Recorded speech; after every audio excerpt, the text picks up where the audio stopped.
मैं अलका ठाकुर हूं और आप सभी का अलका मेडिकल क्लासेस में स्वागत है। और आज हम पढ़ने वाले हैं कुछ ऐसे टॉपिक के बारे में जो लगभग हर महिला को होता है और ज्यादातर ये महिलाओं को होता है, पुरुष को भी होता है।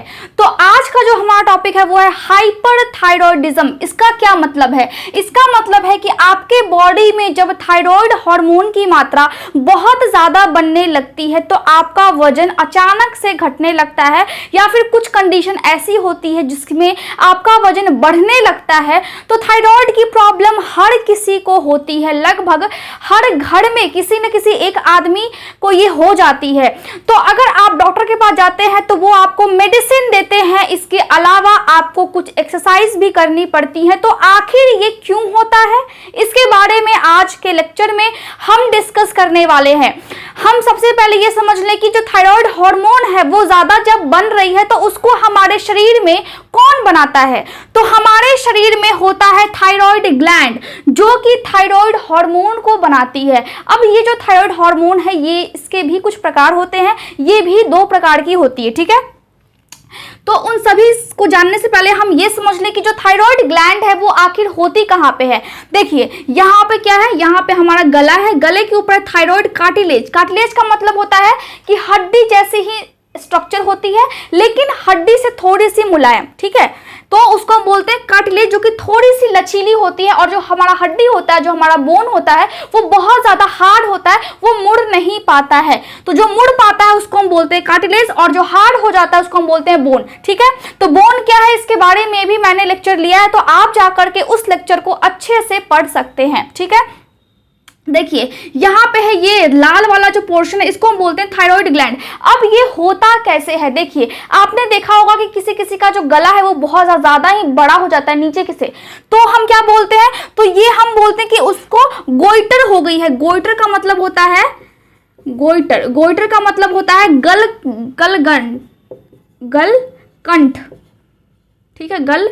ये मैं लिख दूं कंठ, चलिए गलकंठ, या फिर हम इसको घेंघा रोग भी बोल सकते हैं। क्या बोलते हैं? घेंघा रोग हम बोलते हैं। तो गला नीचे से बड़ा हो जाता है। अब क्यों बड़ा होता है? क्योंकि हमारे बॉडी में आयोडीन की जो मात्रा होती है वो उसमें गड़बड़ी हो जाती है, जिसके कारण हमारा जो थायराइड ग्लैंड है वो बड़ा हो जाता है। अब थायराइड ग्लैंड में भी आपने देखा होगा कि किसी किसी का जो गला होता है वो पूरा बड़ा हो जाता है, नीचे से पूरा फूला हुआ रहता है, लेकिन किसी किसी को थोड़ा सा निकला हुआ रहता है, एक पार्ट में निकला हुआ रहता है और एक पार्ट में नहीं। तो आखिर वो क्या है? जो हमारा गला है, यहाँ पे थायराइड ग्लैंड कहाँ पे होती है? ये जो आप देख रहे हैं ये जो स्ट्रक्चर, इसको हम बोलते हैं ट्रैकिया। ट्रैकिया से हम क्या करते हैं? ट्रैकिया से हम सांस लेते हैं, जो हम हवा लेते हैं अपने बॉडी के अंदर, वो ट्रैकिया के माध्यम से ही हमारे बॉडी में जाता है, ठीक है।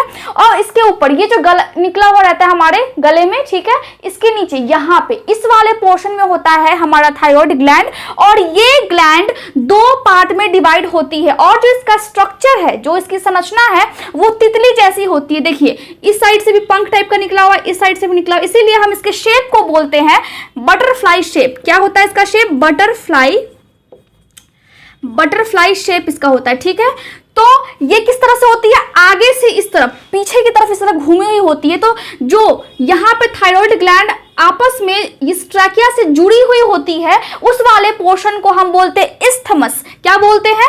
इस्थमस। और थायराइड ग्लैंड में 2 पार्ट होती है, 2 भाग में ये बटी होती है। एक राइट साइड होती है जिसको हम बोलते हैं राइट लोब, मतलब दाईं साइड, और एक बाईं साइड होती है मतलब लेफ्ट लोब। तो ये आपको समझ में आ गया। और थायराइड ग्लैंड क्या करती है? थायराइड ग्लैंड थायराइड हार्मोन को सिक्रीट करती है।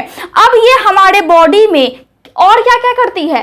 थायराइड ग्लैंड बहुत सारा काम करती है, जिसमें सबसे पहला काम है कि ये हमारे शरीर के मेटाबॉलिज्म को कंट्रोल करती है। अब आप सोच रहे होंगे कि मेटाबॉलिज्म क्या होता है? मेटाबॉलिज्म का मतलब होता है हम जो भी चीज खाते हैं तो वो डाइजेस्ट होता है, उसकी पाचन की क्रिया होती है, उसके बाद वो छोटे छोटे टुकड़ों में या फिर कहिए छोटे छोटे मॉलिक्यूल्स जिसको और तोड़ा नहीं जा सकता है उसमें परिवर्तित हो जाती है, उसमें कन्वर्ट हो जाती है।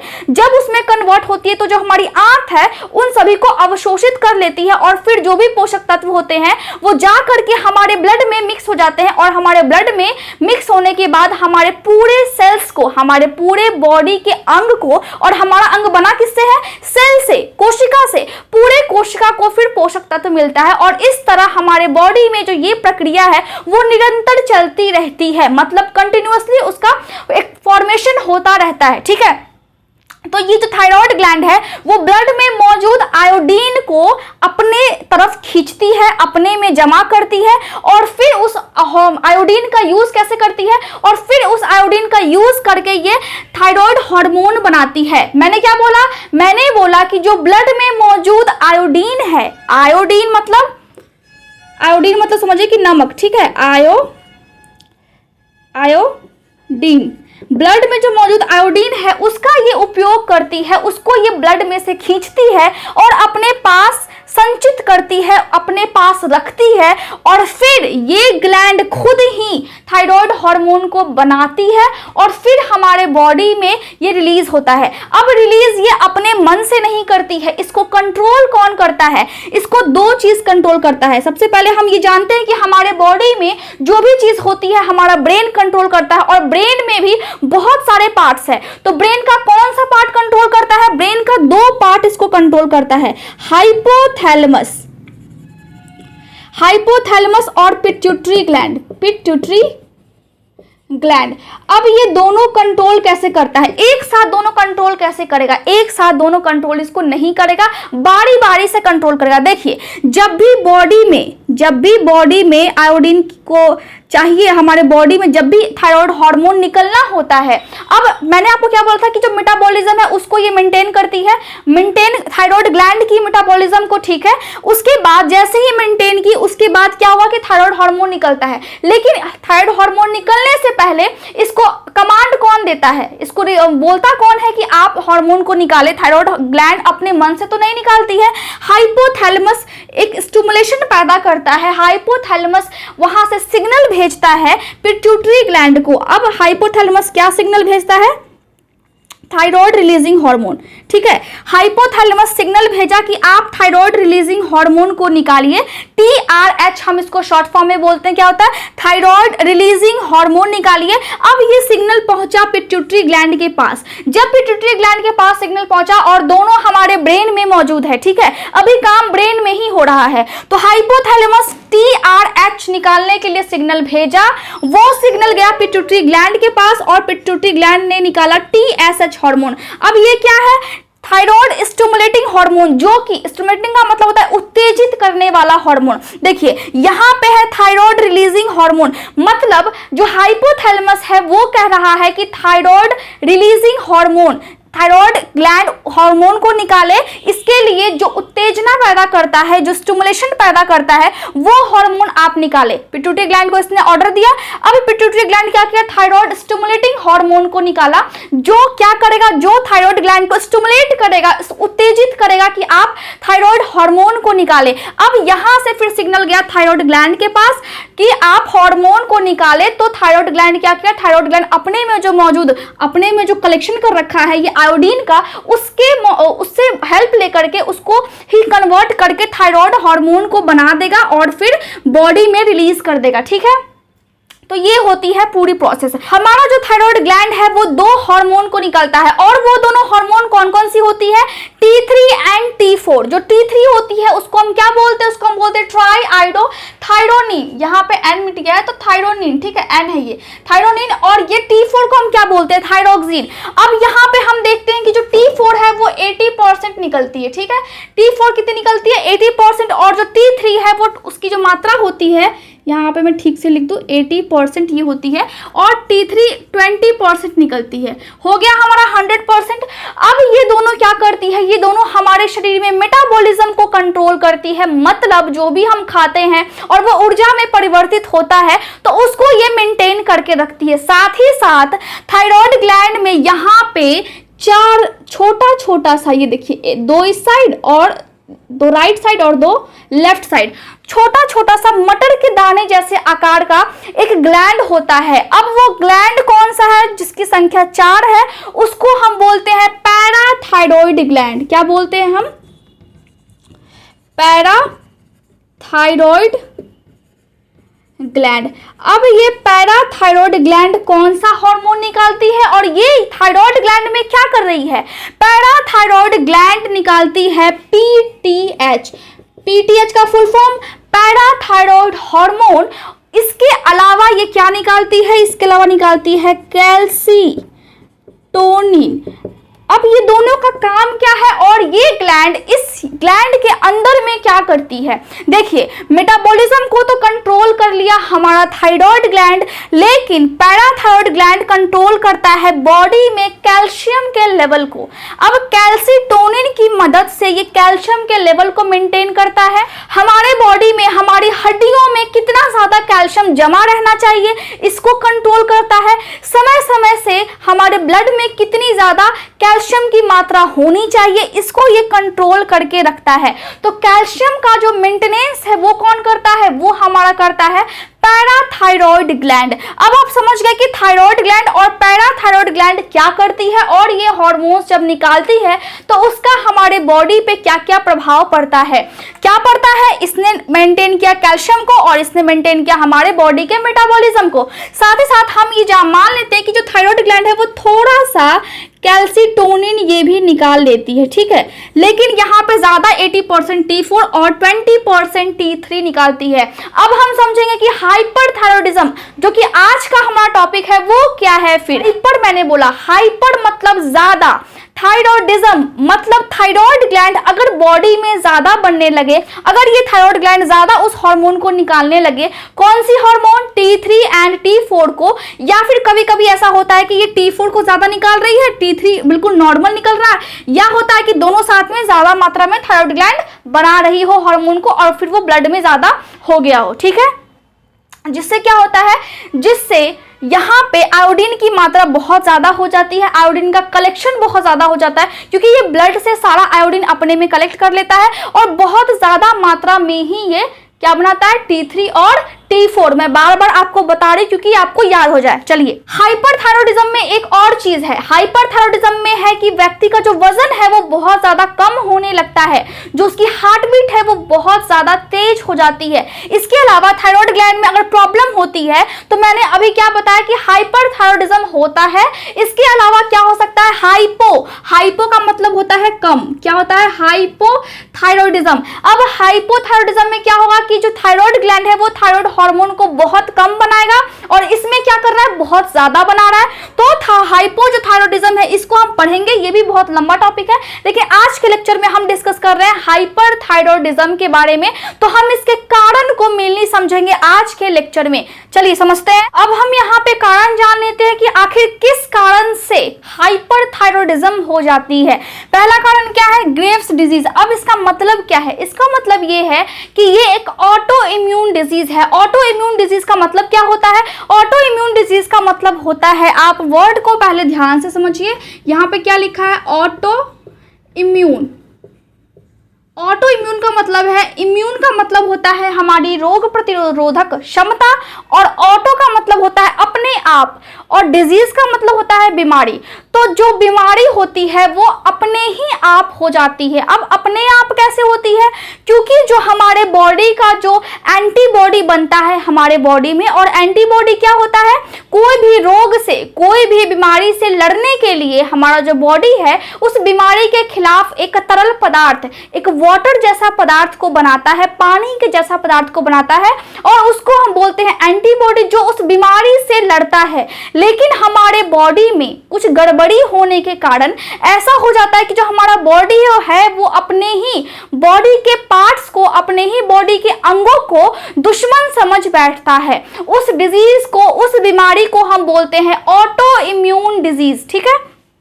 तो यहाँ पे क्या है? ग्रेव्स डिजीज हो जाता है जिसको हम बोलते हैं ऑटो इम्यून डिजीज। और इसमें क्या होता है? इसमें जो हमारा बॉडी है वो थायराइड ग्लैंड जो होती है हमारे गले के पास, उसके टिश्यू को, उसकी परत को नुकसान पहुंचाना शुरू कर देता है। किसमें, ग्रेव्स डिजीज में। इसके साथ साथ वो आंखों के आसपास की जो त्वचा है इसको भी नुकसान पहुंचाता है ग्रेव्स डिजीज में। और पैर जो हमारा होता है, हमारा जो दोनों पैर है उसको भी नुकसान पहुंचाना शुरू कर देता है। घुटने के नीचे से, घुटने के नीचे जो भी पार्ट होते हैं, स्किन होती है, उसको वो नुकसान पहुंचाना शुरू कर देता है, जिसको हम बोलते हैं ग्रेव्स डिजीज। ठीक है, तो इस डिजीज के कारण जिस व्यक्ति को ये बीमारी है उसको हाइपरथायरॉयडिज्म होने की संभावना बहुत ज्यादा बन जाती है। उस टाइम में जो थायराइड ग्लैंड है वो डिस्टर्ब हो जाता है, क्योंकि उसको डिस्टर्ब करता है हमारा बॉडी में होने वाला अपना ही प्रॉब्लम। तो वो जो डिस्टर्बेंस होती है जिसके कारण थायराइड ग्लैंड ज्यादा काम करने लगता है, ज्यादा हार्मोन निकालने लगता है, जिससे कि हाइपरथायरॉयडिज्म हो जाती है। ठीक है, दूसरा क्या है, हाइपर फंक्शनिंग थायराइड नोड्यूल्स। अब इसका मतलब क्या है, हाइपर फंक्शनिंग मतलब, हाइपर मतलब बहुत ज्यादा, फंक्शन मतलब काम करना। ठीक है, जो भी हमारे बॉडी में जो भी काम होता है उसको हम बोलते हैं फंक्शन। थायराइड नोड्यूल्स, अब नोड्यूल्स का मतलब होता है गांठ। देखिए, कहीं भी बॉडी में गांठ क्यों बनता है, गांठ बनता है उसके बाद ही कैंसर के सेल डेवलप होना शुरू हो जाते हैं। कैंसर होने की संभावना तब होती है जब आपके बॉडी में जगह जगह पे गांठ बनना शुरू हो जाता है, हल्का सा उठा हुआ होने लगता है और वो बहुत टाइट होता है, उसको हम बोलते हैं नोड्यूल्स। तो थायराइड ग्लैंड जो कि यहाँ पे है उसमें अगर गांठ बनने लगे, इसका मतलब है वहां पे कैंसर होने की संभावना हो रही है, कैंसर होने की संभावना बन रही है। तो उस टाइम में भी जब वैसा गांठ बनने लगता है तो उस टाइम में भी थायराइड ग्लैंड हमारा डिस्टर्ब हो गया और वो डिस्टर्ब होकर के बहुत ज्यादा हार्मोन को निकालने लगा, जिससे कि व्यक्ति को हाइपरथायरॉयडिज्म हो गया। अब आप समझ गए होंगे। तीसरा क्या है, थायरोइडाइटिस। इसका मतलब क्या है, इसका मतलब है कि थायराइड ग्लैंड में सूजन होना।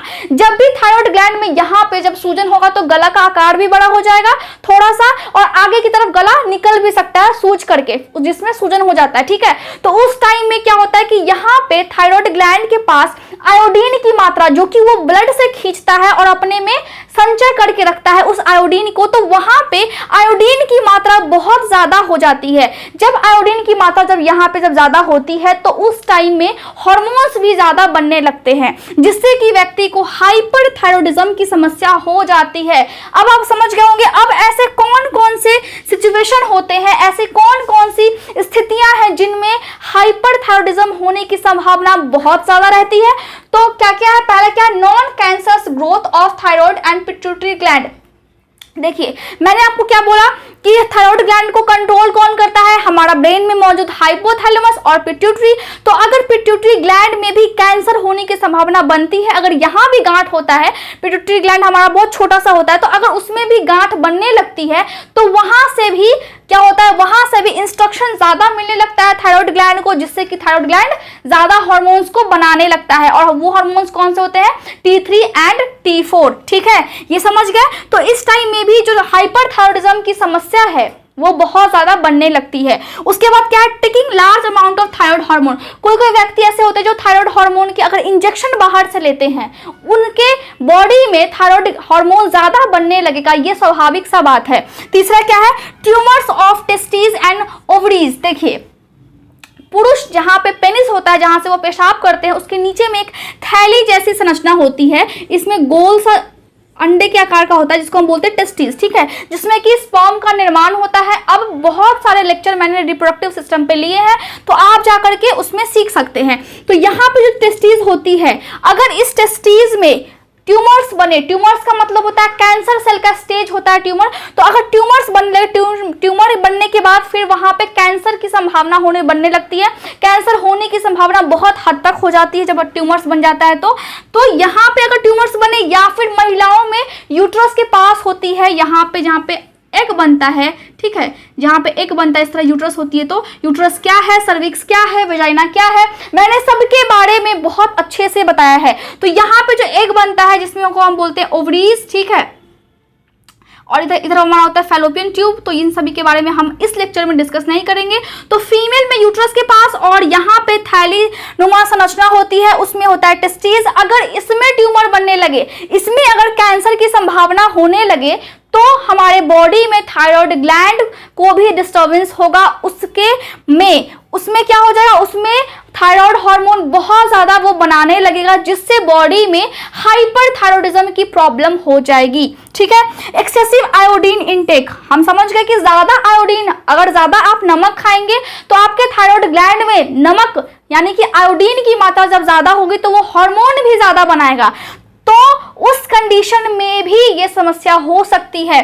फैमिली हिस्ट्री, अगर हमारे पूर्वज को है, अगर आपके माता पिता को है, तो बच्चों में ये संभावना होने की संभावना बहुत ज्यादा बन जाती है कि उनको भी ये प्रॉब्लम हो। ठीक है। ऑटो इम्यून डिजीज, मैंने आपको बता दिया, जैसे कि यहाँ पे ग्रेव्स डिजीज हो गया, या फिर यहाँ पे हम कह लीजिए डायबिटीज अगर हो जाता है किसी को, जब आपके बॉडी में ऑटो इम्यून सिस्टम, जब आपका इम्यून सिस्टम ही सही नहीं होता है, तो उस टाइम में भी थायराइड की प्रॉब्लम हो जाती है। स्मोकिंग, सिगरेट, अगर कोई सिगरेट पीता है तो उसके बॉडी में थायराइड ग्लैंड डिस्टर्ब होने की संभावना बहुत ज्यादा बनती है, इसीलिए हम बोलते हैं कि सिगरेट नहीं पीना चाहिए। तो इन सभी कारण की वजह से हाइपरथायराइडिज्म हो जाती है। मुझे उम्मीद है कि जो आज का लेक्चर है वो आपको समझ में आया होगा।